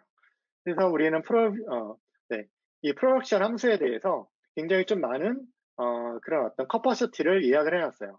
이만큼이 호출될 수 있는 거는 개런티 하겠다라고 이렇게 그냥 블러킹 해놨다고 보시면 돼요. 이 전체 팟 중에서. 그리고 개발에 대해서 이만큼을 내가 지정을 해놨고요. 그리고 다른 뭐 여러 가지 함수들은 요 나머지 이제 요 판 내에서 네, 인스턴스 네, 그 스케일링이 가능하게 되죠. 그래서 네, 네. 이 프로덕션에서는 이렇게 리퀘스트가 이렇게 점점 많아져도 나 이만큼이 이미 보장돼 있기 때문에 다른 펑션에서 뭐 많이 사용한다고 하더라도 네, 여기 있는 것들은 침범해서 사용할 수가 없게 돼요. 이럴 때 네, 리저브드 컨커런시를 사용하고요. 그리고 이거는 이제 네, 프로비전드 컨커런시하고 리저브드 컨커런시하고 같이 사용한 그런 케이스예요. 네, 같이 사용한 케이스인데요. 프로덕션 펑션에서는 우리 이만큼 어떤 리퀘스트가 들어왔을 때 안정적인 레이턴시로 서비스를 하고 싶다라고 해서 이만큼을 프로비전드로 설정을 해놨고요. 그리고 또 이만큼 통을 리졸브드로 설정을 해놨어요. 그래서 네, 이 프로비전드 컨커런시가 넘어갔을 때도 이후에 이 팟에 대해서는 내가 딱 블러킹 해놓고 이건 내가 언제든지 사용할 수 있는 그런 팟으로 남겨놓을 거야. 이 정도의 요청은 나는 개런티를 할 거야. 라고 해서 이렇게 리저브드 컨커런시를 이렇게 설정해 놓고 사용하는 그런 예제입니다. 네, 그래서 우리는 네, 프로비전드 컨커런시하고 리저브드 컨커런시는 이런 형태로 설정을 해서 사용할 수가 있습니다. 네, 이렇게 이제 네, 스케일링 관련된 내용은 이제 이렇게 좀 정리를 해볼 거고요. 그리고 나서 이제 데슬레이어 Q에 대해서 뭐 이제 추가 기능으로 데슬레이어 Q에 대해서 말씀을 드릴게요.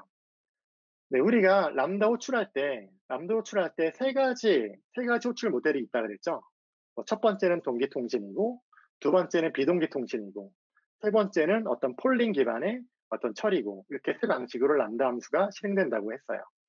그런데 이제 비동기 호출일 때는 요청을 이제 던져놓고 이제 보낸 사람 던져놓고 이제 그냥 닫아버리는 거니까 얘가 처리하다가 문제가 생길 때는 얘가 이제 뭐 그럼 유실되는 건가? 뭐 그런 로그에 남겨놔야 된다거나 아니면 그런 어떤 페일리어에 대한 어떤 추가적인 대처를 해줘야 됩니다. 네, 그래서 이런 것들을 좀 편리하기 위해서 우리는 데슬레이러 큐를 제공을 하고 있어요. 그래서 우리가 데슬레이러 큐를 설정을 했을 때는 우리가 기본 설정인데 리트라이 횟수만큼 기본적으로 비동기 통신에서는 데슬레이러 큐를 설정했던 안 했던 기본적으로 2번의 재시도를 해요. 그래서 2번의 재시도를 한 다음에 이제 그래도 실패를 하게 되면 얘를 이제 버리게 되는데 이럴 때 이제 데슬레이러 큐를 설정하게 되면은 이 실패한 그런 어떤 이벤트가 이 데슬레이러 큐로 이제 전달이 되게 됩니다. 그래서 어떤 비동기 호출에서의 어떤 예외, 실패가 발생했을 때 이를 다시 처리할 수 있게 하는 그런 메커니즘을 제공할 수 있어요. 우리가 데슬레이러 큐는 SNS하고 SKS를 설정할 수 있어요. 그래서 이것들은 나중에 가져다가 네, 그대로 네, 뭐 재처리하거나 할 때 사용할 수가 있습니다. 그럼 이제 데슬레이러 큐를 어떻게 정의해서 사용을 하느냐? 네, 이렇게 정의해서 사용을 합니다. 우리 펑션을 우리가 아까 전에 정의한 것들 많이 봤잖아요. 이 아래다가 데슬레이러 큐를 설정을 해요. 이 데슬레이러 큐의 타입은 SNS고요. 이 SNS 요 큐는 네, 우리가 위에서 정의한 이런 어떤 정의한 요 토픽을 정의한 그 데슬레이러 큐를 이렇게 레퍼런스로 걸어줬죠. 이렇게 데슬레이러 큐를 설정을 하면은 이제 여기서 비동교출이 발생했을 때 비동교출이 발생했는데 기본 제시도 횟수만큼 우리가 설정한 제시도 횟수만큼 제시도하다가 그 실패했을 때는 그 요청이 이 데슬레이러 큐로 전달이 되게 됩니다. 네, 간단하죠? 네. 네, 지금까지 이제 뭐 스케일링 그리고 뭐 콜드 스타트 그리고 뭐 데슬레이러 큐 이런 것들을 살펴봤고요. 이제는 이 람다 함수를 갖고 어떻게 배포하는지 한번 살펴보겠습니다. 네, 우리가 배포할 때는 람다에서 제공하는 버저닝하고 에리어싱 기능을 하면은 굉장히 편리하게 배포를 할 수가 있어요. 배포를 관리할 수 있어요. 이거는 우리가 그 콘솔 통해서도 이런 것들을 정의해서 사용할 수가 있습니다. 먼저 람다 버저닝은 말 그대로 람다 버저닝이에요. 내가 새로운 코드를 작성을 하고 여기에 이제 새로운 버전을 붙여놔서 배포를 하게 되고요. 올리게 되고요. 그리고 또 코드를 수정한 다음에 얘를 또 갖고 새로운 버전을 붙여서 또 프리징하게 되고 하는 이렇게 람다 코드에 대해서 이런 버전을 붙여서 관리할 수가 있습니다. 그래서 이걸 기반으로 해서 뭔가 베타, 스테이징, 뭐 테스팅 관련한 그런 구성들을 만들어 놓고 사용할 수 있게 되고요. 이런 버전에 따라서 롤아웃하고 또 롤백하고 하는 이런 동작들을 만들 수가 있게 돼요. 그리고 이제 엘리어싱인데요. 엘리어싱은 말 그대로 어떤 그런 람다 엔드포인트에 대해서 엘리어싱 하는 거라고 보면 돼요. 근데 이제 엘리어싱에 대한 그런 엔드포인트 실제 특정 버전이 되게 돼요. 그래서 여기 그림을 보면은 현재 개발 엔드포인트는 버전 2를 갖고 있고 현재 프로덕션 엔드포인트는 버전 1을 가리키고 있죠. 이걸 보면은 현재 그 프로덕션 버전은 버전 1으로 배포되어 있고요. 이제 버전 2 버전이 릴리즈 전에 현재 뭐 개발 환경에서 올려놓고 뭐 테스트를 하고 있나 보네요. 그럴 때 이제 이 데브 엘리어스로 이제 접근하게 되면은 2로 호출이 되게 되고 이제 프로덕션으로 접근하게 되면 버전 1이 호출이 되게 돼요. 이럴 때 이제 이게 테스트가 다 마치면은 이 프로덕션 엘리어스 포인트를 버전 2로 바꾸겠죠. 우리는 이런 식으로 버전과 엘리어스 활용할 수가 있습니다. 네, 그리고 우리는 SAM에서 또 간단하게 이렇게 디플로이먼트, 배포 관련된 컴퓨팅을 추가를 해갖고 배포를 할 수가 있어요. 조금 더 그런 안정적인 배포를 제공을 하고 있습니다. 그래서 배포 관련된 설정은 이런 여기서 하이라이트된 그런 부분이 배포 관련된 설정이에요. 그래서 이런 코드들을 템플릿 안에 추가를 해서 배포 설정을 하게 됩니다. 그래서 여기 있는 내용들을 한번 살짝 살펴보면은 어떤 여기서는 라이브라는 그런 어떤 엘리어스를 만들어 놓고 사용하나 보네요. 그리고 여기를 배포 관련된 설정은 타입은 까나리 배포를 사용한다고 합니다. 설정했어요. 까나리 배포를 설정을 했어요. 얘는 전체 요청의 드롭총의 10%를 10분 동안 새로운 버전으로 보내보고 10분 동안 진행이 돼도 문제가 없다라고 하면은 이후에 완전히 이제 배포가 끝나게 되는 그런 어떤 까나리 배포 모델을 현재 지금 저는 정의를 했습니다. 그리고 이제 알람을 설정을 했죠. 알람에는 이렇게 배포를 하고 있는 중간에 여기서 어떤 클라우드 와치 매트릭을 모니터링 하고 있다가 어떤 알람이 발생하게 되면 롤백 하겠다라는 거예요. 그래서 요거에 대한 알람이 발생하면은 나 이전으로 롤백 할 거야. 여기에 대한 알람이 발생하면은 이전으로 롤백 할 거야. 라고 하는 그런 어떤 클라우드 와치 알람에 대한 그런 설정이에요. 굉장히 유용하게 사용하겠죠. 내가 배포했는데 에러 레이시 갑자기 막 올라가요. 올라가면 그때 이제 예를 들어 한 10개 이상 발생하면 알람이 오게 만들어면 그거를 여기에 이제 레퍼런스로 해놓게 되면은 발생했을 때 자동적으로 롤백 해주게 되겠죠. 그리고 또 이건 또 굉장히 유용한 그 훅을 내가 다룰 수 있는데 프리 트래픽 훅은 배포할 때 트래픽을 흘려보내기 전에 이 람다 함수를 호출해 갖고 이게 정상적으로 프로덕션형에 동작하는지 이상은 없는지 테스트하는 그런 람다 함수를 작성할 수가 있어요. 그래서 그 함수를 작성해서 이렇게 그 람다 함수를 이렇게 지정해 놓고요. 그리고 이제 트래픽을 흘려보내고 나서 그 다음에 이제 포스트 트래픽에 정의된 이 람다 함수를 호출해서 이상이 없으면은 이제 배포를 마치게 됩니다. 그때 만약에 이상이 있으면은 다시 롤백하게 돼요. 자동으로 롤백을 하게 됩니다. 굉장히 편리하죠. 그래서 이런 센 기반의 이런 배포를 할 때는 이런 어떤 안전하게 배포할 수 있게 하는 이런 기능들을 제공하고 있어요. 어떤 트래픽을 흘려보내기 전하고 후에 어떤 테스팅 위한 람다 펑션들을 제공하면서 뭐 테스트를 통해서 이상이 없을 때만 배포가 진행이 되고 이상이 있을 때는 롤백하도록 그렇게 할 수고요. 그리고 이제 배포 타입에서는 이런 까나리 배포 그리고 리니어하게 10분마다 10%씩 늘려가는 그런 배포 방법들 한 번에 다 배포하는 방법들 이런 여러 가지 이런 배포 타입들을 제공을 하고 있어요. 여러분들이 구성에 따라서 적용해서 사용하시면 됩니다. 네, 그럼 실제 얘는 어떻게 동작할까라고 그다음에 좀 더 자세히 한번 살펴볼게요. 네, 여기에 우리 샘 템플릿에 이런 내용들이 이제 추가했어요. 여기서 10분 동안 10%의 이제 트래픽을 흘려보내는 거죠. 네. 그래서 이때 만약에 에러 알람이 발생을 하면 롤백을 하게 될 거고요. 그리고 배포할 때 트래픽 흘려보내기 전에 이 람다 함수를 호출해서 이상이 있으면 롤백하고 이상이 없으면 계속 진행하게 그렇게 되는 그런 설정이에요. 그래서 API 게이트웨이에서 이 배포 중간에는 API 게이트웨이를 통해서 요청이 들어오게 되면은 얘는 이제 요 라이브라는 엘리어스를 보고 있어요. 이 엘리어스에서 이제 얘를 버전 1으로 보낼지 버전 2로 보낼지 판단을 해주게 됩니다. 그래서 현재 배포 중간이기 때문에 10%에 대해서만 10분 동안 10%에 대해서만 버전 2로 보낸다고 이렇게 설정이 되어 있죠. 들어온 요청의 10%에 대해서만 버전 2로 보내고 나머지는 버전 1으로 보내게 돼요. 그래서 이게 10분이 지난 후에 이상이 없을 경우에는 이제 버전 2로 100%를 보내게 되는 그런 구성입니다. 네, 그럼 이제 얘를 한번 우리 코드 내에서 한번 적용을 한번 해볼게요. 네, 템플릿에서 이제 여기서 아까와 같은 그런 배포 관련된 설정을 할 수가 있습니다. 네, 여기 아래에다가 배포 관련된 설정은 이렇게 했어요. 네, 엘리어스, 이다의 라이브라는 엘리어스로 배포되도록 그렇게 했고요.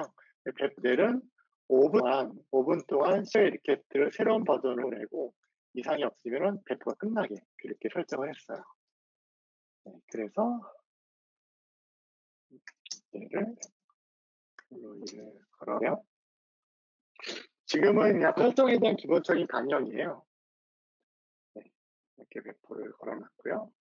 이걸 하면서 잠깐 돌아가서 그 다음 또 옵션을 한번 살펴보겠습니다. 우리가 여기서 람다를 통해서 배포할 수 있는 방법은 굉장히 많아요. 정말 많은 방법이 있어요. 그래서 또 이제 마지막 공부는 여러분들 마음대로 이런 배포 환경을 만들 수가 있습니다. 여러분 나름의 CI/CD 파이프라인을 만들 수가 있어요. 뭐 젠킨스를 활용하셔도 되고요. 뭐 GitHub 액션이라든가 뭐 그런 여러 가지 도구들을 활용하셔도 되고요. 그리고 AWS가 제공하는 뭐 코드 파이프라인이라든가 코드 빌드 같은 것들을 활용하셔도 됩니다. 지금 이 예제 같은 경우에는 5개 스테이지로 구성이 되어 있는데요. 네, 먼저 그런 개발 어카운트에서 개발을 해서 올리게 되면은 이게 트리거링 돼서 빌드를 하게 되죠. 빌드를 하게 돼서 이제 어떤 테스팅 환경에 배포를 하게 됩니다. 배포를 하게 되고요. 이제 이게 끝나면은 이제 그 스테이지 환경에 이제 배포가 되게 되는데요. 그래서 배포하고 한 뒤에는 이제 더 이상 배포를 진행 안 하고 잠깐 스탑하고 있어요. 그래서 이제 QA가 이제 뭐 기타 QA 관련된 작업들을 진행을 하는 거죠. 네, QA 관련된 작업들을 진행을 하고 나서 이제 버튼 내에서 코드 파이프라인 이런 기능을 제공을 해요. 그래서 리뷰가 QA가 다 승인이 났다라고 하면 손으로 이렇게 승인 버튼 탁 누르면은 실제 프로덕션 환경에 배포되게 이렇게 구성을 할 수 있습니다. 네, 그래서 이런 식으로 여러분들이 맞는 그런 배포 환경에 따라 뭐 샘을 활용하셔도 되고요. 아니면 그냥 커맨드랑 인터페이스를 활용하셔도 되고, 여러분들이 원하는 그런 배포 모델들, 뭐 개발 환경을 사용해서 여러분들이 원하는 배포 모델을 만들어서 사용할 수가 있어요. 잠깐, 지금 아까 그 환경 준비는 됐고요. 제가 코드 하나를 좀 수정을 해볼게요. 코드 하나 수정을 해서 배포를 해보겠습니다. 이런 수정을 해서 다시 빌드해서 배포를 한번 해볼게요.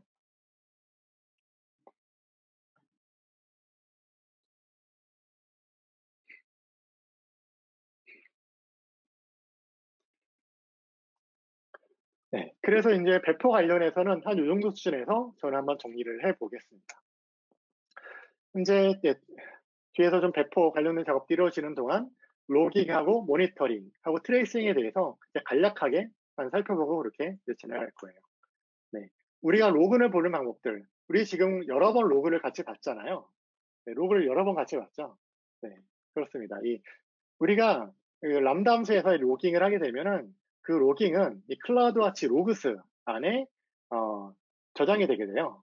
이 로그 패스 안에서 이 AWS 람다 뒤에 이 펑션 이름으로 로그 그룹이 생기고요. 이 로그 그룹 안에서는 안에서 이렇게 로그들을 확인하고 이 안에서는 여러 가지 조건으로 필터 조건을 만들어서 필터 조건에 따라 검색해서 우리가 볼 수가 있습니다. 네, 그럼 이제 다음 장으로 넘어가기 전에 이제 한번 볼게요. 지금 현재 보면 디플로이먼트 작업이 현재 지금 진행되고 있어요. 디플로이먼트 작업 진행되고 있는데 한번 어떻게 되고 있는지 한번 살펴볼게요. 네. 우리가 그 람다에서 지금 제가 화면에서 커서가 좀 잠깐 사라졌는데, 고트 에비넌스는 잠깐 이런 에러가 발생을 하더라고요.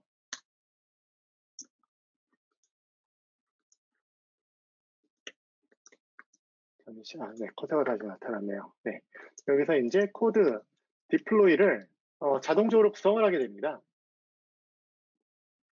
네, 이렇게 코드 디플로이 어플리케이션을 가보면은, 샘 메모 데모라는 이 어플리케이션이 있고요. 여기 가보면 하나의 그 디플로이먼트 그룹이 만들어져서 실행이 되고 있고, 이 그룹 안에는 하나의 그런 디플로이가 실행이 되고 있어요. 이게 지금 제가 배포하고 있는 진행되고 있는 거예요. 그래서, 첫 번째 밸리데이션 작업은 끝났고, 이제 트래픽 시프팅 작업이죠. 전체 트래픽에 대해서, 기존 오리지널로 90%를 보내고 있고, 새로운 버전으로 10%만 보내고 있다고 합니다. 그럼 실제 얘는 어떤 식으로 배포가 되고 있는지 한번 조금 더 자세히 한번 볼게요. 람다 함수에서 이제 보게 되면은 이렇게 버전이 만들어졌어요. 버전 1이 있고 버전 2가 있죠. 이건 제가 코드 수정하기 전에 버전이고, 이건 이제 코드 수정하고 나서의 버전이에요. 둘 다 에이리어스 라이브를 바라보고 있네요. 바라보고 있고, 에이리어스를 가보면은, 제가 앞에서 만든 설정한 라이브 에이리어스로 지금 API 게이트웨이는 이 라이브 에이리어스를 바라보고 있고요. 여기서 버전 1으로 90%, 버전 2로 10%의 트래픽을 보내고 있어요. 그래서 이때 호출하게 되면은, 버전 1으로 90%, 버전 2로 10%, 이렇게 이제 트래픽을 보내게 됩니다. 그래서 이제, 한 3분 정도만 더 있으면은 이 배포 작업은 끝나서 문제가 이때 이제, 에러가 발생하거나 내 에러를 트리거로 걸어놨으면은 자동으로 롤백이 되게 되고요. 그리고 문제가 없으면 배포 작업이 끝나게 되게 됩니다. 물론 이 코드 디플로이 화면에서 제가 자동으로 이렇게 버튼을 눌러서 롤백을 할 수도 있어요. 그럼 다시 슬라이드로 돌아가겠습니다. 클라우드 와치, 우리는 이제 모니터링을 할 때, 로깅은 지금 살펴봤고, 이제 우리 람다를 사용할 때는 여러 가지 매트릭스를 항상 주의 깊게 모니터링을 해야 돼요. 그래서 여기 왼쪽에 있는 인보케이션, 현재 호출되고 있는 수죠. 그리고 이제 듀어레이션, 이 람다 함수가 끝날 때까지 얼마나 시간이 많이 걸리는지, 이제 이런 것들을 보는 겁니다. 만약에 이게 타임아웃 날 때까지 많이 걸렸다, 아니면 예상보다 많이 걸렸다 하면은, 그런 것들 이제 튜닝이 필요하겠죠. 그리고 이제 세 번째는 에러 카운트하고 어떤 성공률에 대한 그런 매트릭이에요. 이런 것들은 우리가 항상 알람을 걸어놓고 어떤 에러 레이시 일정 이상 올라갔을 때, 그때 알람이 오도록 그렇게 구성을 해야겠죠. 그 다음에 스로틀링 관련된 매트릭이에요. 스로틀링이 기본적으로 발생한다는 것은 우리 서비스에 이상이 발생이 했다고 그렇게 볼 수가 있습니다. 그래서 이 스로틀링에 대해서는 꼭 어떤 알람을 걸어놓고 스로틀링 발생됐을 때 알람을 받도록 그렇게 구성을 해야 돼요. 그리고 어싱크 딜리버리 페일리어 관련된 거는 비동기적으로 호출된 비동기적으로 전달된 이벤트 처리에 실패를 한 경우예요. 그래서 그때 여기 있는 매트릭이 보여지게 되고요. 내가 만약에 데슬레러 큐를 설정한 경우에는 얼마나 그런 데슬레러 큐로 이제 이동을 했는지 그런 매트릭도 여기서 같이 보게 됩니다. 그 이터레이터 에이지는요, 내가 그런 키네시스라든가 다이나모 DB 스트림 같은 것들을 연결해서 폴링 방식으로 이제 가져올 때 내가 그런 것들을 실시간으로 빨리 가져가면서 처리해야 되잖아요. 이게 밀리면 안 되잖아요. 근데 만약에 밀릴 때 여기에 이제 그런 어떤 시간들이 이렇게 나타나게 돼요. 그래서 이터레이터 에이지도 항상 그 모니터링 걸어놓고 알람을 걸어놓고 사용을 해야 됩니다. 그리고 컨커런트 익스큐션은 동시 실행되고 있는 그 카운트 개수예요. 이것들은 이제 우리가 그 동시 사용 개수, 우리가 설정된 그 리밋들 또는 리저브드로 걸어놓은 그런 리밋에 따라서 주의 있게 항상 모니터링을 해야 되고요. 또 예상치보다 많은 그런 트래픽이 발생했을 때 장애가 당하기 전에 미리 알림을 받도록 그런 알람들을 걸어놓고 운영을 하면은 좋겠죠. 네, 그래서 람다를 사용할 때는 이런 매트릭을 항상 유의 있게 보시면서 계속 튜닝하고 설정 변경하고 하는 그런 일들이 필요합니다. 네, 그리고 이제 AWS 엑스레이에 대해서 말씀드릴게요. 우리가 앞에서 람다가 콜드 스타트 되는 걸 자세히 알기 위해서 엑스레이를 통해서 스택 트레이싱하는 화면들을 이미 우리 같이 봤어요. 그래서 이 엑스레이는 분산 애플리케이션을 분석하고 디버깅하는 데 사용해요. 그래서 지금 화면과 같이 전체 서비스 매도를 확인할 수 있고 어디서 지연이 발생했는지, 어디서 에러가 발생했는지 이런 것들을 알 수가 있습니다. 네, 그래서 이 엑스레이는 이런 정보를 수집할 때 엑스레이 에이전트를 통해 수집을 하게 되는데요. 기본적으로 람다에는 이 엑스레이 에이전트가 포함되어져 있어요. 그래서 엑스레이 에이전트를 사용을 하면은 어떤 콜드 스타트 타임이라던가 어떤 초기화되는 것들, 그런 것들에 대해서 내가 명확히 확인하고 튜닝할 수 있게 되는 그런 기회를 제공을 하고요. 그리고 여러분들이 람다 호출했을 때 이후에 후속되는 그런 여러 가지 그런 호출 그래프에 대한 어떤 그런 문제들을 파악하기 좋은 그런 어떤 화면들을 제공을 합니다. 그리고 우리는 이 엑셀을 붙인다고 해도 서비스에는 거의 성능에 영향이 없어요. 굉장히 로우 레이턴시로 거의 근실시간으로 그렇게 처리가 되게 됩니다. 그리고 또 우리는 코드 안에 이런 엑스레이 SK를 이용해서 이렇게 내가 직접 세그먼트를 지정할 수가 있어요. 네, 그래서 이렇게 직접 세그먼트를 지정을 하면은 이런 세그먼트를 이 엑스레이 내에서 확인할 수가 있습니다. 네, 이제 여러분들에게 오늘 전달드릴 내용은 이제 여기까지고요. 이제 마지막 정리하면서 이번 세션을 마무리하도록 해볼게요. 네, AWS 람다를 사용할 때는 여러 가지 좀 더 굉장히 많은 그런 트래픽 하에서 또 많은 그런 어떤 복잡한 그런 람다 환경 하에서 또 많은 그런 어떤 실시간 데이터 처리를 할 때 또 굉장히 많은 그런 큐 메시지를 처리할 때 많은 그런 부분에서 사용을 하고 있어요. 그리고 어떤 쇼핑몰에 대해서는 이벤트를 할 때 그때 이제 람다에 빠르게 이벤트 코드를 올리고 프로비전을 컨커런시를 설정을 해서 그런 몇 초 안에 끝나는 이벤트들도 빠르게 처리한 그런 케이스들도 많이 찾아볼 수가 있습니다. 그리고 람다를 사용할 때는 이런 어떤 베스트 프랙티스를 정리할 수 있을 것 같아요. 네, 그래서 어떤 그런 여러분들만의 가장 생산적인 개발 환경을 구성을 해야 되고요. 어떤 것도 사실 정답은 없어요. 네, 가장 생산적인 환경을 구성하고 선택해서 사용하시면 됩니다. 람다를 사용할 때는 람다가 제공할 리밋들을 잘 보고 사용하셔야 되고요. 콜드 스타트, S에서 잘 이해하시고 이런 문제가 발생을 하면 튜닝으로 이것들을 해결할 수가 있습니다. 그리고 패키지 사이즈는 가급적 최소화해서 사용을 하게 되고요. 그리고 우리는 이 람다 함수에 이런 환경 변수들을 내가 넣어서 이렇게 사용할 수 있어요. 그래서 이 환경 변수 사용하는 게 유용할 때가 많이 있으니까요. 네, 어떤 그런 오퍼레이셔널 비헤이비어 같은 경우에는 환경 변수를 넣어서 사용할 수가 있습니다. 그리고 모니터링, 매트릭을 항상 그 모니터링 하면서 튜닝 포인트를 찾거나 문제될 수 있는 부분에서 알람을 걸어놓고 사용하셔야 되고요. 그리고 또 이런 여러 개 람다 함수를 호출되거나 아니면 이런 람다 함수에 이어진 뒤에 호출 그런 그래프가 있을 때는 엑셀을 통해서 트레이싱을 할 수 있고 트레이싱을 하면서 문제되는 부분을 튜닝하면서 사용할 수가 있습니다.